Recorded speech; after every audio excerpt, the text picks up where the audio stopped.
हाँ, तो आज का टॉपिक है अपना वेस्ट वाटर मैनेजमेंट। वाटर भी वेस्ट होता है, आप खराब करते हो वो नहीं, खराब पानी जो कई कारणों से जो वाटर है वो खराब होता रहता है, उसको अपने वेस्ट कहते हैं। कई प्रकार की इम्प्योरिटीज कॉन्टामिनेटेड उसमें मिल जाती हैं और रिजल्ट क्या होता है कि जो यूजेबल वाटर है वो खराब हो रहा है और अपने को परेशानी झेलनी पड़ रही है।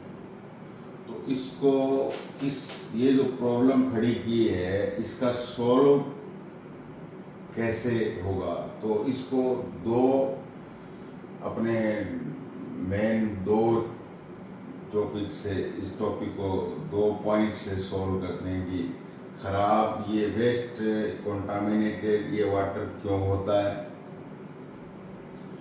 और दूसरा इस वेस्ट और कंटामिनेशन को कैसे हटाएंगे। How can we remove the impurities contamination from this wastewater, this will be studied in second. Now come to the first, waste water. Waste water में मेन चीज देखे ना आपने, जो चीज है मतलब इस दुनिया में खराब तो जो लिविंग है, जो बायो फैक्टर है, जो बायोस्फीयर है, वही समझा जाता है। ऑर्गेनिज्म, वो भी बड़े हो या छोटे हो, जो माइक्रो ऑर्गेनिज्म हो, तो ऑर्गेनिज्म जो है उनकी डेड बॉडी हो, एक तो आपको ऑर्गेनिज्म जो है वो पानी में यदि मिल गया तो पानी को खराब करेगा।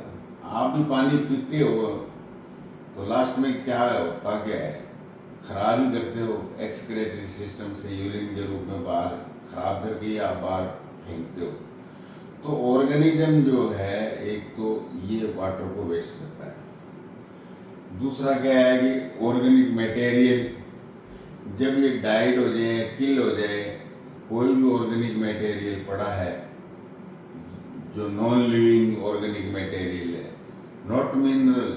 मिनरल में तो दुर्गंध नहीं आएगी, मिट्टी है, मिट्टी में तो क्या दुर्गंध आएगी। यदि उसमें वो ऑर्गेनिक मटेरियल डाल दिया तो आपको दुर्गंध आती है। तो ऑर्गेनिज्म और इनके जो डेड पार्ट हैं पड़े हैं, जो प्लांट्स के हो चाहे एनिमल्स के हो, तो ये आप ये कह सकते हो कि ये वाटर कॉन्टामिनेटेड होगा। तो कॉन्टामिनेटेड की जो मेन चीज़ जो है वो मैंने बता दी आपको कि ऑर्गेनिज्म और उनके जो डेड मटेरियल है वो कॉन्टामिनेशन में एक बहुत बड़ा पार्ट है। नॉन मिनरल्स भी हैं, मान लो रेडियो एक्टिव मिनरल्स मिल गए, वो भी बड़े डेंजरस हैं। उनसे भी रेडियो एक्टिव जो किरणें निकलती हैं वो आपके बॉडी को जो है हर्ट कर सकती हैं, तरह तरह का रोग पैदा कर सकती हैं, कैंसर पैदा कर सकती हैं। लेकिन मेन जो दो चीज़ है ये इसी से कंटामिनेशन होता है। चलो सारा सारा का सारा जिनसे कंटामिनेशन हो सकते हैं वो कौन कौन से जनरेशन पॉइंट्स हैं जो वेस्ट वाटर जनरेट करते हैं एक प्रकार से। तो जनरेशन पॉइंट्स कौन कौन से हुए? Number one, rain water. Rain water जो the water run off from rains और रिवर्स एक्सेट्रा एक्सेट्रा, जो बहता पानी है, जो मूविंग वाटर है, वो जो सतह से अर्थ के सरफेस से जब रन ऑफ होगा तो साथ साथ में वो क्या क्या चीज़ें वाटर बॉडीज के अंदर ले जाएगा। एक फार्म से या फील्ड से रन ऑफ होकर वाटर गया तो क्या ले जाएगा? फर्टिलाइजर ले जाएगा, घोल कर डिजोल्व करके, पेस्टिसाइड ले जाएगा, और भी तरह तरह का जो ऑर्गेनिक कचरा है प्लांट्स का वो ले जाएगा। वहाँ पर जो एनिमल्स की डेड बॉडीज पड़ी है शहरों के अंदर या और वो ले जाएगा। एक्सक्रीटा जो शहर में इधर उधर गंदगी के रूप में फैला होता है वो सारा का सारा वो ले जाएगा। ऑयल, ग्रीस, मतलब दुनिया भर का जो कोई चिकनाहट पड़ी है, कोई डेड मटेरियल्स पड़े हैं जिनमें दुर्गंध आ रही हैं, या कोई मेटल्स का मामला है, कोई भी कुछ भी पड़ा है, प्लास्टिक है, कितना ज़्यादा वेस्टेज प्लास्टिक पड़ा होता है, उन सारों को जो वाटर है वो रन ऑफ होगा तो ले जाएगा और सारे वाटर को क्या कर देगा, वेस्ट कर देगा, कॉन्टामिनेट कर देगा। दूसरा पॉइंट है ऑफिस खुले रहते हैं, वो रहते हैं, वहाँ कोई ध्यान नहीं देता वगैरह वगैरह, ध्यान देवे या ना देवे, लेकिन वो ऑफिस तो है तो परमानेंट ना, उसी से तो दुनिया चल रही है। ऑफिस में तो जो कर्मचारी रहते हैं और सारे वो वेस्टेज जो है वाटर के अंदर आता है। होटल से भी इसी प्रकार से वेस्टेज आते हैं, जैसे मान लो जानवरों को काटना है, मीट वगैरह का और है, और दुनिया भर का आपके उनके रूम के सफाई का और का वेस्टेज है, वो सारे के डंप होते हैं। हॉस्पिटल्स ये सबसे बड़ा सेंटर है कंटामिनेशन का। इसमें तो लिविंग बैक्टीरिया और वायरसेस वगैरह वगैरह सारा, पस है, हड्डियाँ हैं और है, सब कुछ जो भी जिसको भी डर्ट ऑर्गेनिक मटेरियल कह सकते हो, सारा का सारा हॉस्पिटल से आता है। इनको एक आम वेस्ट के अंदर नहीं मिलाया जाए, वैसे कानून बना हुआ है कि हॉस्पिटल्स का कचरा जो है आम जो वेस्टेज जो कचरा पात्र में डालते हैं उसमें नहीं डालें। कोई इस तरह से दिखेगा, कोई हॉस्पिटल इस तरह से कचरा डालते हो तो उसको सजा होगी, पनिशमेंट होगा। तो इसलिए इन कचरों को, हॉस्पिटल्स वाले कचरों को इकट्ठा करने के लिए एक अलग सिस्टम होता है, लेकिन डेंजरस होता ही है। इंडस्ट्रीज हॉस्पिटल्स वालों की भी माँ है। इसका कचरा तो और ही भयंकर है इंडस्ट्रीज का। नदी नालों के अंदर क्या है कि धीमे से अपना जो कचरा है वो केमिकल इंडस्ट्रीज हैं और हैं, सारी की सारी चुपके से डालते रहते हैं। आपको पता है सारी गंगा को मैला कर रखा है इन इंडस्ट्रीज ने। कानपुर में विशेष तौर से जो भी टैनरीज हैं, चमड़े उद्योग वाली जो इंडस्ट्रीज हैं, वो सारा का सारा जो पाइप से चुपके से इंडस्ट्रीज जो भी चमड़े वाली टैनरीज वाली, वो सारे की सारी जो वेस्टेज है वो सारी गंगा में चली जाती है। तो पॉइजनस केमिकल बनाने की इंडस्ट्रीज है, वो सारे क्या है कि इंडस्ट्रीज के जो केमिकल्स हैं वो, जैसे मान लो राजस्थान वाले चिल्लाते रहते हैं कि पंजाब में जो इंडस्ट्रीज हैं वो सारी की सारी क्या है कि इस सतलज रिवर से जो नहर निकल रही है, इस नहर के अंदर डाल रहे हैं, डंप कर रहे हैं केमिकल्स। और इस कारण से क्या है कि राजस्थान वाले ज़्यादा बीमार होते हैं और उनके सबके क्या है कि पराय कैंसर होने का चांस बहुत ज़्यादा रहता है, और भी तरह तरह की बीमारियाँ होती हैं। ये रेडियो एक्टिव मटेरियल तक उसमें डंप कर देते हैं वाटर के अंदर। तो ये इंडस्ट्रीज का कचरा है, ये जनरेशन पॉइंट हो गया इंडस्ट्रीज। होम, घर में अपनी किचन को देख लो भाई, चाय पत्ती आई फटाक से सिंक में, कोई ऑयल वगैरह घी वगैरह है कोई फटाक से सिंक में,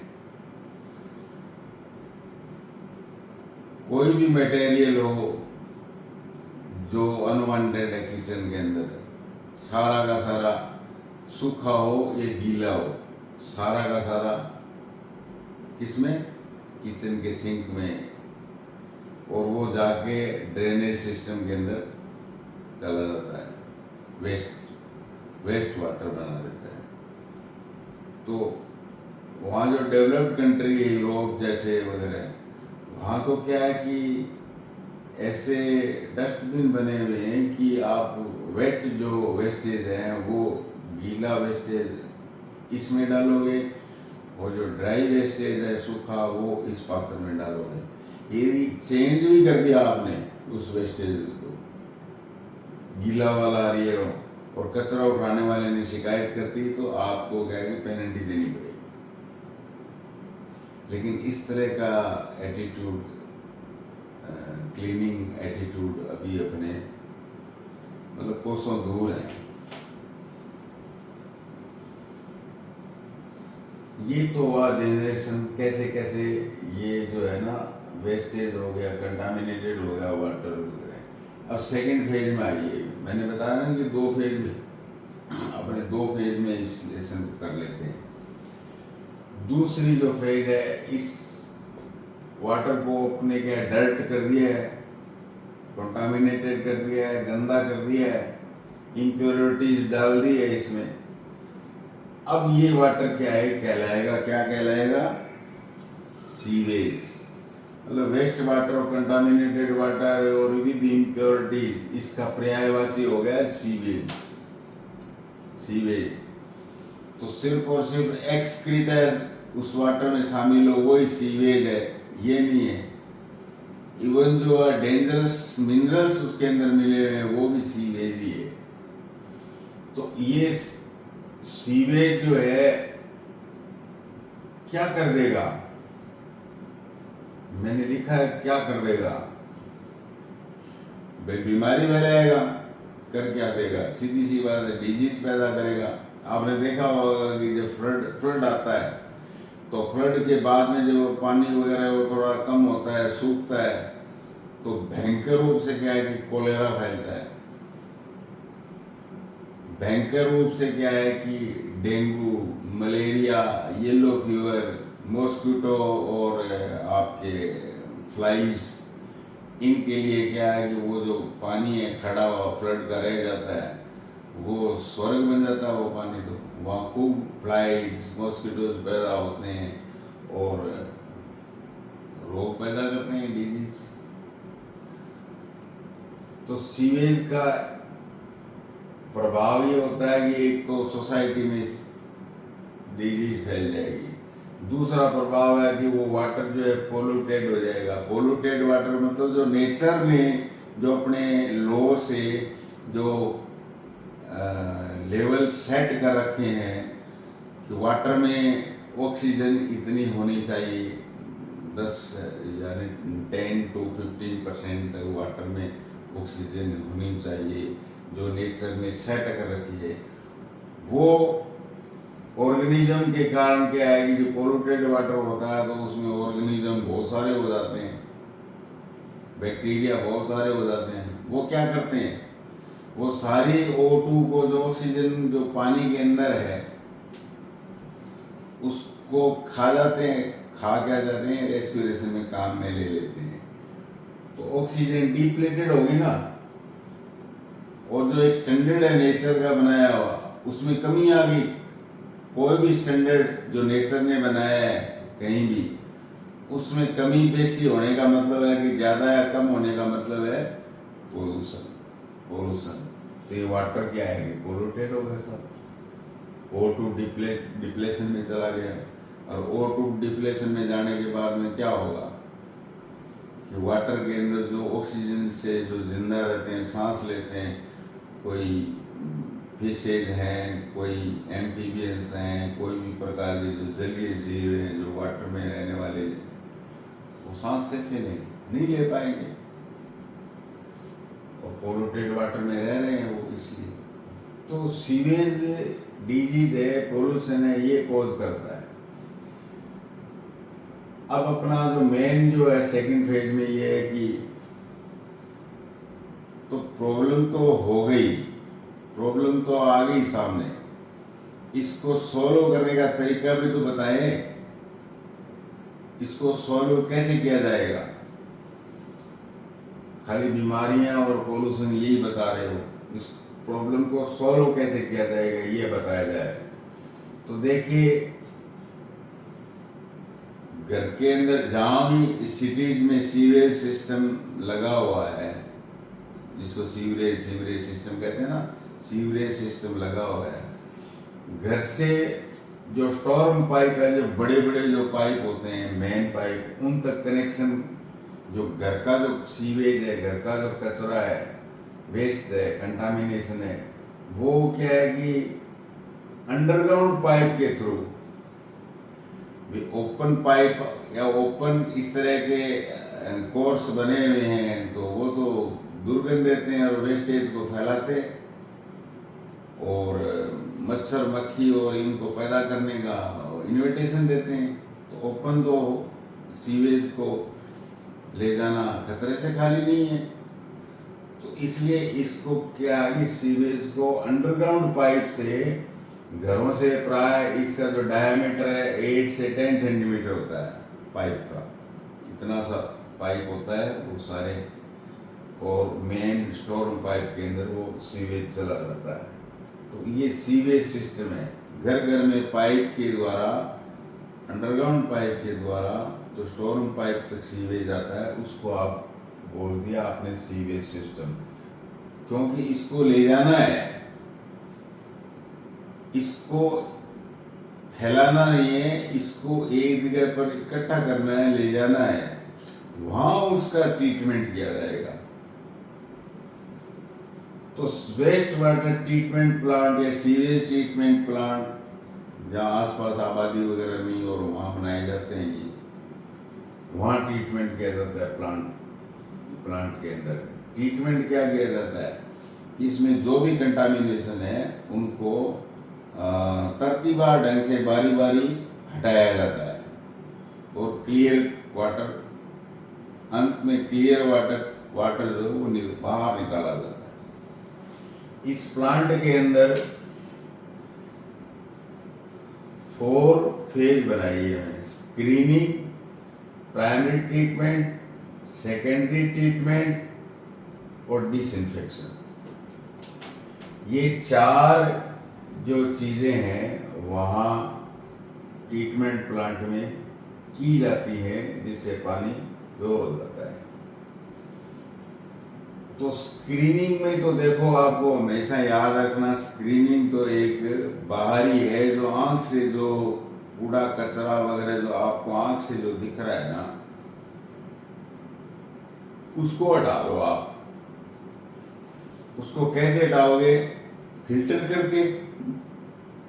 बड़ा कचरा है उसको रिमूव कैसे करोगे? लार्ज जो सॉलिड्स हैं वो तो क्या है कि बार्स होते हैं, इस तरह से लोहे के वर्टिकल और बार्स होते हैं, इस तरह से थोड़े थोड़े छेद वाला, जो पानी उसमें जाता है तो जो सॉलिड है, जैसे प्लास्टिक का कचरा वगैरह, जैसे बड़े पत्थर हैं या कोई ऑर्गेनिज्म की डेड बॉडी है और है, वो सारे जो है ना इस तरह के, वो सारे क्या है कि वर्टिकल बार से इकट्ठा हो जाते हैं इधर, और लिक्विड टाइप है वो उस साइड में चला जाता है। तो इस लार्ज सॉलिड को वर्टिकल बार से इकट्ठा कर लिया जाता है। अब क्या है कि उसमें मिट्टी भी तो गई है, मिट्टी तो इस छेद में से फिल्टर होकर मतलब इधर रहे नहीं, इसलिए वो चली गई, मिट्टी गई, कंकर गए हैं, पत्थर गए हैं, ग्रेवल्स हैं, स्लिट हैं, सैंड है, वो भी चलेगी। तो बाद में क्या है कि ग्रिट के चैम्बर होते हैं, बड़े बड़े तालाब टाइप, उसके अंदर डालते हैं उनको। तो होता क्या है कि थोड़े समय बाद मिट्टी, ग्रेवल, स्लिट जो आंख से दिख रहा है वो पानी के साथ चले गए, वो क्या है कि नीचे प्रेसिपिटेशन के रूप में नीचे बैठ जाते हैं, ऊपर रह जाएगा पूरा का पूरा लिक्विड, खराब लिक्विड, कंटामिनेटेड लिक्विड। और इसी को आप स्लज कह सकते हो। तो स्क्रीनिंग वाला जो फेज है वो हो गया आपका, जो भी बड़ी चीजें जो आंख से दिख रही हैं उनकी सफाई हो गई। अब रह गया लिक्विड। लिक्विड को क्या है कि प्राइमरी ट्रीटमेंट दिया जाता है। प्राइमरी ट्रीटमेंट में इसमें जो मेन चीज है वो क्या होता है कि इसमें क्लेरिफाई करते हैं उसको। क्या क्लेरिफाई करते हैं? जो आंख से नहीं दिख रही वो चीजें क्लियर की जाती हैं, वो क्लेरिफायर है। तो क्लेरिफायर में क्या होते हैं कि एक तो होता है क्लेरिफायर जो मशीन है, उसमें एक ऑर्गेनिक मटेरियल जो होते हैं, ऑर्गेनिक मटेरियल उसको सेटल किया जाता है। उन सब को, ऑर्गेनिक मटेरियल्स को किसी भी तरीके से उनको अलग किया जाता है। और ये अलग करने का काम करती है एक स्क्रैपर मशीन होती है। स्क्रैपर, जो भी कोई ऑर्गेनिक मटेरियल है उसको बहुत ही माइक्रो फॉर्म में डाल के और स्क्रैप करके, ये स्क्रैपर जो है उसको अलग कर देता है, सेटल डाउन, नीचे रख देता है। आप चाहिए नीचे ऑर्गेनिक मटेरियल इस तरह से नीचे चला गया। अब रह गया ऑयल और ग्रीस जो बहुत दुनिया भर का है उसके अंदर। तो उसको हटाने के लिए क्या होता है, एक स्कीमर मशीन होती है। स्कीमर मशीन होती है, होता है ना स्कीम्ड मिल्क। आप बूथ पर जाते हो मिल्क वाले, स्कीम्ड मिल्क चाहिए क्या, नहीं चाहिए क्या, तो वो जो चिकनाट है, फैट है, वो उसमें होता है या नहीं होता, इस चीज़ से ये नाम दिया गया है स्कीमर। तो ये जो ऑयल और ग्रीस है ये स्कीमर में मशीन से अलग कर लिया जाता है। अब जो बहुत ही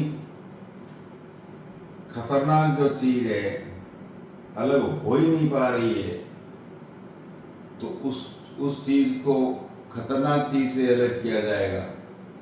एनाइरोब्स उसके अंदर, मतलब उसमें ऑक्सीजन नहीं जाने देंगे, और वो जो ट्रीटेड, हाफ ट्रीटेड वाटर है बिल्कुल, उसको बिल्कुल विदाउट ऑक्सीजन में रखेंगे। एनाइरोब्स, एनाइरोब्स बैक्टीरिया होते हैं जो बिना ऑक्सीजन के भी सांस लेते रहते हैं। ऑक्सीजन इनको यदि दे दी जाए तो ये मर जाएंगे। ऑक्सीजन में जो सांस लेते हैं वो बैक्टीरिया होते हैं एरोब्स।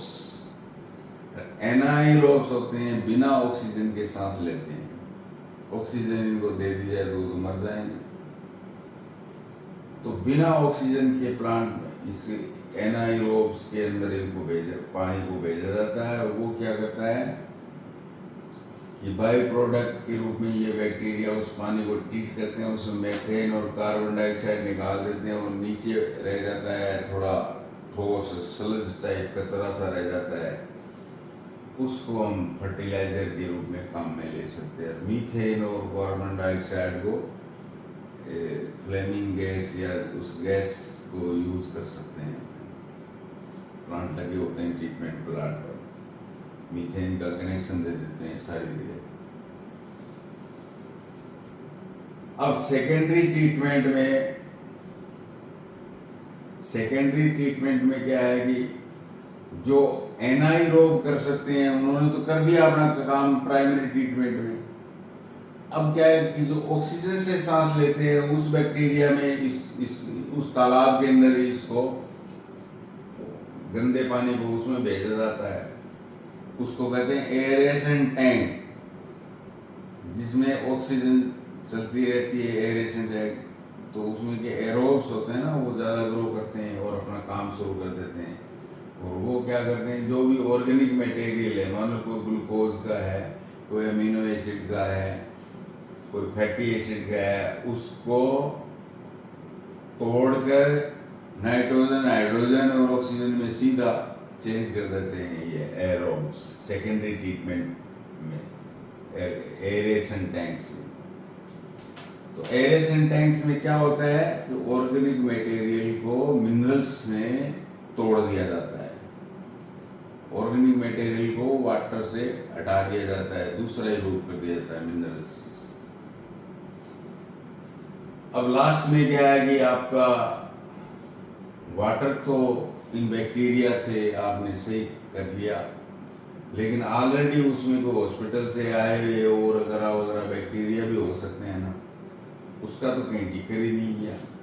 ये चौथी फेज के अंदर गया, ये डिसइंफेक्शन, ये क्लोरीन है, ये ना ब्लीचिंग पाउडर अपने पीने के पानी में कई बार इस तरह की एक स्मेल सी आती है, वो ब्लीचिंग पाउडर मिलाते हैं डिसइंफेक्ट करने के लिए, कोई बैक्टीरिया वगैरह पानी में नहीं जाए पीने के पानी में। और अल्ट्रावायलेट जो लाइट है वो उन बैक्टीरिया के उस पॉन्ड में छोड़ी जाती हैं, तो वो बैक्टीरिया हैं वो ख़त्म हो जाते हैं। तो देखिए सॉलिड कचरा वो ख़त्म हुआ। ऑर्गेनिक कचरे को पहले क्या है कि ट्रीटमेंट दिया गया एनाएरोब से, और फिर सेकेंडरी ट्रीटमेंट में एरोब से ट्रीटमेंट दिया गया। ऑर्गेनिक मटेरियल साफ किया गया, उसको मिनरल्स में तोड़ा गया, बचा रह गया पानी, उसमें खराब बैक्टीरिया हो सकते हैं, उन खराब बैक्टीरिया को क्लोरीन और अल्ट्रावायलेट लाइट से मार दिया गया, किल कर दिया गया। अब जो वाटर है आपको वो खतरनाक नहीं है, अब ये कंटामिनेटेड वाटर नहीं है, अब आप इसको पी सकते हो। इस पानी को आप एग्रीकल्चर के यूज में, सिंचाई में काम में लेते ही हैं, और जो सब्जियां वगैरह उगाते हैं इस तरह से इस पानी का यूज करते हैं, उनके पैसे जमा कराते हैं किसान और पानी खरीदते हैं इस तरह का सिंचाई के लिए। इंडस्ट्रियलिस्ट भी इस पानी को ले सकते हैं अपनी इंडस्ट्री में केमिकल्स बनाने में और में इस वाटर को, और कोई बचा रहेगा तो उसको क्या है कि आप रिवर के अंदर छोड़ सकते हो, किसी पॉन्ड में, किसी लेक में वगैरह वगैरह छोड़ सकते हो आप। तो पहले पानी को खराब किया गया, कंटामिनेटेड किया गया, उसके बाद पानी को सही किया गया, शुद्ध किया गया।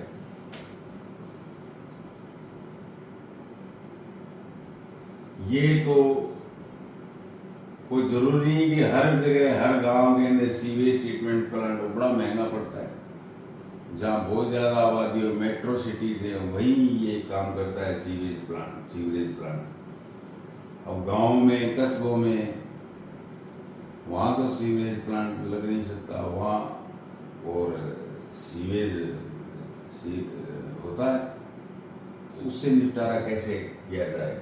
आपने देखा होगा कि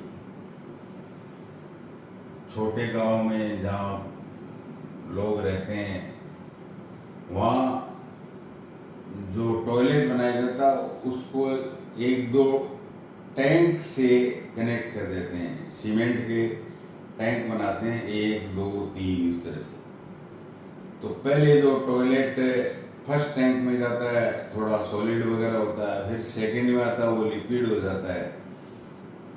कौन कर देता है उसको लिक्विड, कौन उसको क्या है कि सॉलिड जो है नष्ट कर देता है उस सीवेज का, टॉयलेट का, बताया ना, एनाएरोब बैक्टीरिया। ये तो टॉयलेट के अंदर यदि कोई आप अनवांटेड चीज़ें डाल रहे हो, एक्सक्रेटा के अलावा टॉयलेट में और को कुछ डाल रहे हो, कुछ भी डाल दिया ऐसे ही, तो आपके एनाएरोब बैक्टीरिया खत्म हो रहे हैं, और वो क्या करेंगे, एक्सक्रीटा को ट्रीट नहीं करेंगे, तो आपका जो सिस्टम है सीवेज का वो ब्लॉक हो जाएगा। इसलिए अनवांटेड चीज़ें जो है ना, एक्सक्रीटा के अलावा और कुछ टॉयलेट में नहीं डालना चाहिए। आप सोचते होगे सफाई होगी, सफाई नहीं होगी। एनाएरोब बैक्टीरिया जो टैंक में बनाएंगे, सेफ्टी टैंक कहते हैं उनको, वो आपको ही परेशानी में डाल देंगे। और ये कवर्ड ये जो है डिकम्पोज वेस्ट कर देते हैं उस टैंक में, सेप्टिक टैंक जो कहलाते हैं।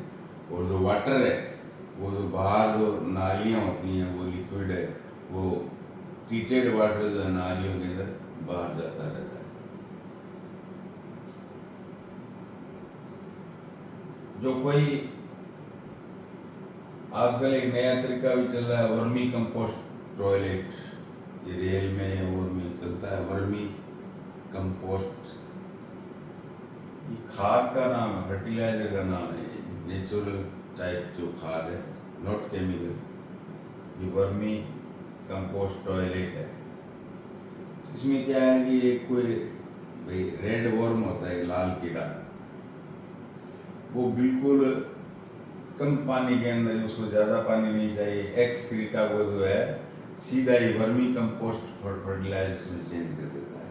सीधा का सीधा किस में चेंज कर देता है? वर्मी कंपोस्ट खाद में चेंज कर देता है। और वो खाद जो है खूब बिक्री होती है, क्योंकि now it is not a excreta, but it is a useful natural fertilizer that is called now vermicompost. तो ये एक छोटा सा चैप्टर था, और मैं सोचता हूँ कि आप अच्छा खासा साइंटिफिक एटीट्यूड डेवलप कर लिया होगा दिमाग में। अब मिलेंगे अगली बार।